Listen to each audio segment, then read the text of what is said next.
Paquete, corta.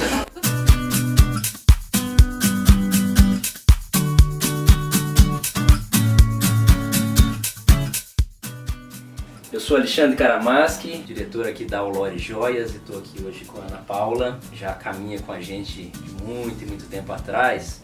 Eu quis estender o tipo de relação que a gente tem em relação ao nosso público, em relação à visão da Aulore, que está muito relacionado a trazer, além de tudo, autoestima às mulheres que experimentam o jeito Aulore de ser. A Ana, que já fez trabalho aqui dentro, em consultoria, em marketing, a parte de gestão, estruturação, ela tem, na verdade, uma história de vida que a levou para uma área muito comportamental, certo, Ana? Certo. Oi pessoal, tudo bem com vocês? Eu sou Ana Madiarim e na verdade a minha história tem muito a ver com a história da Aulore, do que ela entrega também para as mulheres, porque o jeito Aulore de ser, na verdade é um jeito de ser mais mulher, de ser uma mulher empreendedora, uma mulher empoderada, uma mulher realizada, uma mulher que busca o seu sucesso, claro que não a qualquer custo, mas que dá os seus passos de forma firme e segura na direção dos seus objetivos. E de certa maneira foi isso que eu fiz ao longo da minha vida. Eu saí de casa muito jovem, tinha 16 anos, fui estudar, formei com 21 anos. Nessa época eu descobri o meu primeiro mentor. O mentor é uma pessoa que em alguma área da vida tem uma experiência relevante e contundente. E é uma pessoa capaz de compartilhar essa experiência com o outro, ajudando a encontrar um norte, ajudando a encontrar caminhos, apoiando na tomada de decisões. Mas tem outros tipos de mentores também que às vezes a gente não se dá conta. Já tem e não se dá conta. Quer ver? Fala de um livro que você leu e que teve um grande impacto na sua vida.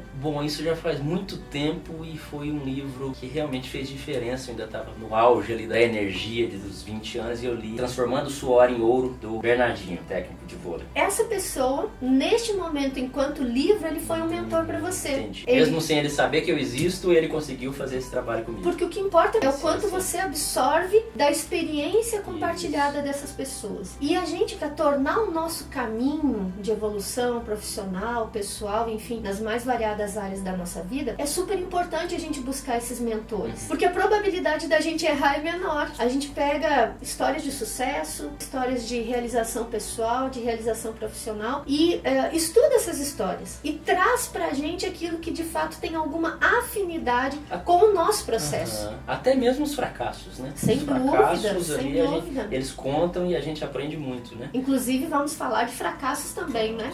Quando a gente está muito incomodado com uma determinada situação, acho que vocês também passam por situações parecidas como essa, a gente vai criando um universo à nossa volta que acaba nos levando, nos empurrando para decisões que lá no coração a gente já tomou, mas na verdade não partiu para ação. Você já deve ter passado por isso também, né? Então eu fui demitida.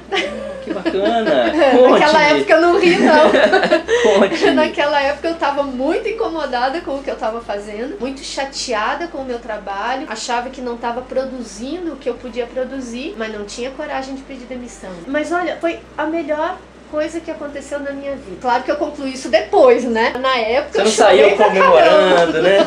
Graças a Deus, fui demitida. Mas essa é a dica que eu quero deixar pra vocês primeiro. Essas mudanças mais radicais na nossa vida, na verdade, elas são grandes oportunidades da gente ampliar a nossa janela de pra onde estamos olhando, pra que oportunidades estamos olhando. E acabou que foi isso que aconteceu na minha vida, apesar de ter sido um susto no momento da demissão, mas me levou. Isso foi bem legal. Eu ganhei da empresa onde eu trabalhava em razão dos meus resultados, da produtividade, que ainda assim para a empresa era bacana, era legal. Tinha um legado, Tinha um legado. Eu ganhei um processo de coaching. A sua recolocação, na verdade, foi um coaching. Não foi a primeira vez? Era para a recolocação. O processo que eu ganhei era para uma outra empresa, era de coaching de recolocação. Eu ganhei esse processo e acabei conhecendo o coaching. Até então eu não conhecia. Me apaixonei por essa área. Espera, aqui é tudo informal. O telefone tá tocando. Gente, pode ele esqueceu de desligar o celular. Business to business. Gravando.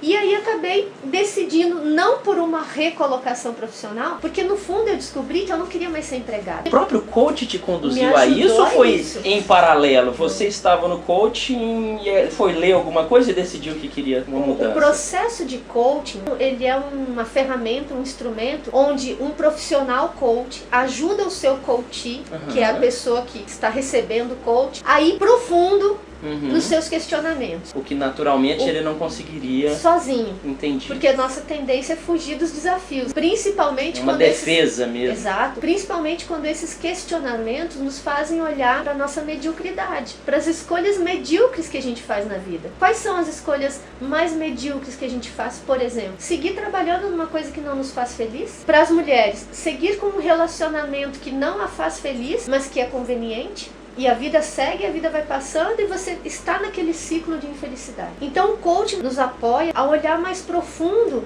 para as nossas escolhas, para as consequências das nossas escolhas, positivas e as negativas. Nos faz olhar para o nosso potencial, também para as nossas debilidades. E a partir desse cenário novo que a gente enxerga com o apoio do processo de coaching, a tomada de decisão nossa fica muito mais consciente e muito mais alinhada à felicidade. Agora linka para mim, como é que foi essa felicidade no momento em que você fez esse processo que era de recolocação, você estava insatisfeita sem tomar a decisão de encerrar o trabalho, foi para onde? O que virou tudo isso? Eu tomei consciência durante o processo que eu tinha uma veia empreendedora muito forte. Foi a primeira vez que você empreendeu? Não, eu já havia empreendido outras vezes. Teve uma época que eu abri 3 empresas e quebrei as 3. De uma vez? De uma vez só. Muito bem. Você também passou por essa? Eu o nome delas, parece que uma não estava dando certo, a gente abriu a outra para segurar e não dava certo, eu abri a outra e não cuidava de nenhuma. E é traumático, viu? Alexandre, eu passei 4 anos sofrendo com a memória desse fracasso presente no meu dia a dia e me achando incapaz de fazer qualquer outra coisa que não fosse ser empregada de alguém, e ainda assim sofrendo dos dois lados, porque me sentia fracassada, incompetente, incapaz, e ao mesmo tempo estava absolutamente incomodada aonde eu estava trabalhando, porque percebia claramente que não estava fazendo o melhor de mim, não estava dando o melhor de mim. E aí o processo me fez perceber a minha veia empreendedora de uma forma mais intensa e principalmente entender uma coisa que para mim foi fundamental. Às vezes a gente acerta e às vezes a gente aprende.